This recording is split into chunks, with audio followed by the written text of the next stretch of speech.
This is Sons of Mort Thraken. I'm Average D. This is Jay. And I'm M. Who's got that good D? It's yet to be determined. All right, we're here talking about Season 7, Episode 4. Is that right? Yeah. Confirmed. All right. We're talking most valuable player, least valuable player. M, take it away. Okay, so my MVP, and I think a lot of people are going to feel this way too, is Bronn. So I have some issues with how Bronn is currently succeeding, because I view him as a gutter rat, and I think he should excel more naturally at things that are gutter rat-ish, rather than war tactician. But I love Bronn so much that any success that Bronn has makes me happy. And so if Bronn has a mind for warfare, which apparently he does, and he succeeds at it, I'm all for it. He's also a real go-getter. He went out and he got that scorpion, and he managed to keep his life intact while having an awesome fight where somebody swept the leg of his horse out with one of those curved blades. They got back to it, managed to ballista the dude, they called a scorpion, right in the chest. That was spectacular.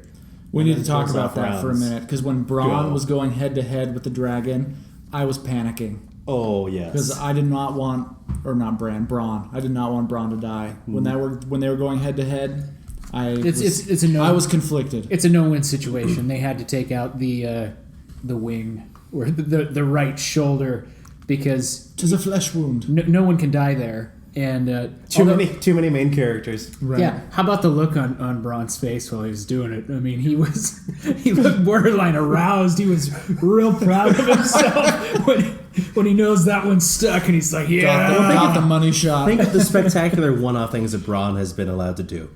He raised the chain that trapped an entire army, and then he lit the wildfire trap. And killed That's right. How many thousands of men with one arrow shot. And then he is the only living man to be shooting a giant ballista at a dragon. So as far as I get to do all of the cool shit in Westeros and beyond, it's Bronn. And I think a subcategory for MVP is going to be Dick on. Because of Also, props to Bronn for making that joke. Yeah. Dick on. we were waiting for that. One more thing on Bronn before you go to Dick on. The guy's got not just fighting and fighting cheaply, but the guy's got stones. I mean, just the way he talks to everyone he talks to. Jaime is the commander of the army. He's presumably the most powerful war leader in King's Landing or most of Westeros, and Bronn just, where's my castle?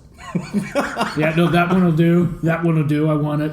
I thought it was good. Yeah, even what he wears conveys that. He wears no armor. Yeah. He's in like a leather shirt. Everyone else is in full armor and helmets and everything. He's just like, he's a gutter rat. Yeah. You know? But he's also like Patrick Stewart's dog, right? Like, Patrick Stewart's dog doesn't realize how awesome it is to be Patrick Stewart's dog because they're just Patrick Stewart's dog. And so Bronn has always been, at least in the show experience, always around these fucking amazing people.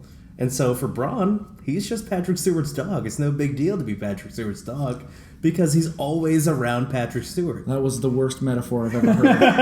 Haven't you seen the GIF? Haven't you seen the GIFs of Patrick Stewart with his dog? Okay. My MVP. Go. I had Missandei. She didn't do a lot, but she did one thing, and it was the speech to Jon that he needed to hear at that point.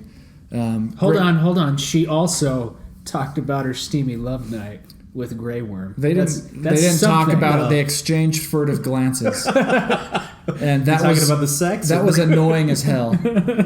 When the Queen Daenerys, who is fighting a multi-front war, is having girl talk with Missandei about rubbing love bumps with a eunuch. Yeah. So no, that's not the scene I'm talking about.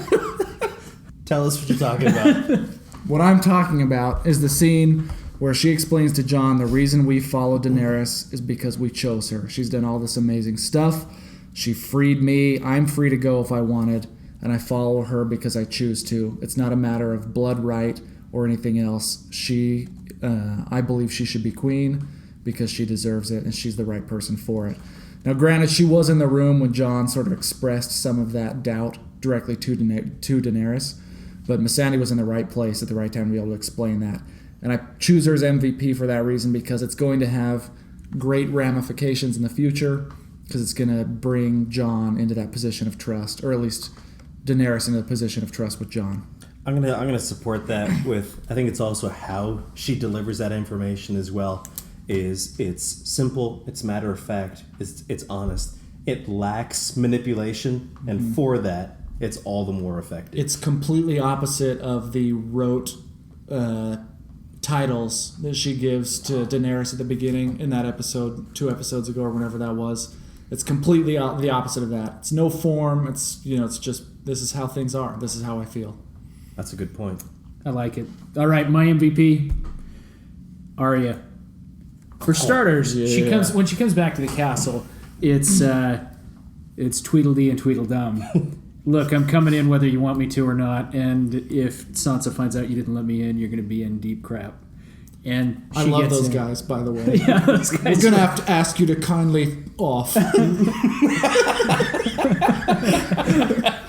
Yeah, no, that was good. But really, when she has the fight with Brienne, I mean, sick! It was so good. She pulls out her little sword, and Brienne's like, oh, come on, I don't want to hurt you. Put that thing away. And Arya's response, don't worry, I won't cut you. I'll try my best not to cut you. And then she just full-on Jedi backflips.